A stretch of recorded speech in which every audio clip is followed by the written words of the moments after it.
কে পালাবে? পালানোর মতো কি পরিবেশ হয়েছে যে আমাদেরকে কথায় কথা বলছে পালানোর সময়ও পাবে না? আমরা কি চোর না আমরা ডাকাত?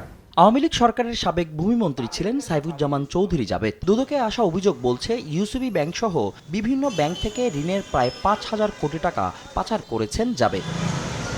অঢেল সম্পদের মালিক জাবেদের দুর্নীতি নিয়ে অনুসন্ধানের পর মঙ্গলবার আরও ৩টি মামলা করেছে দুদক। ইসলামী ব্যাংক থেকে ঋণের নামে ১৪১ কোটি টাকা পাচারের অভিযোগে জাবেদ সহ ২৯ জনকে আসামি করা হয়েছে। সংস্থাটির তথ্য বলছে, সব মিলিয়ে ৩৩টি মামলায় প্রায় ৬০০ কোটি টাকা লোপাটের প্রমাণ মিলেছে। ২৭টি ডিলের মাধ্যমে ১৪১ কোটি ২০ লক্ষ টাকা উত্তোলনপূর্বক বিভিন্ন ব্যাংকে স্থানান্তর, হস্তান্তর, রূপান্তর করার প্রেক্ষিতে ইউএই, ইউকে, ইউএসএ সহ বিভিন্ন দেশে পাচারের অভিযোগে অনুসন্ধানে প্রাথমিক সত্যতা প্রমাণ পাওয়ায় দুর্নীতি দমন কমিশন আজকে ৩টি মামলা দায়েরের সিদ্ধান্ত দিয়েছেন।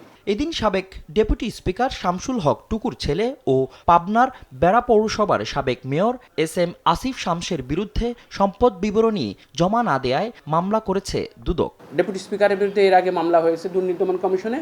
তার পরিবারের সদস্য হিসেবে তার সন্তান এস.এম.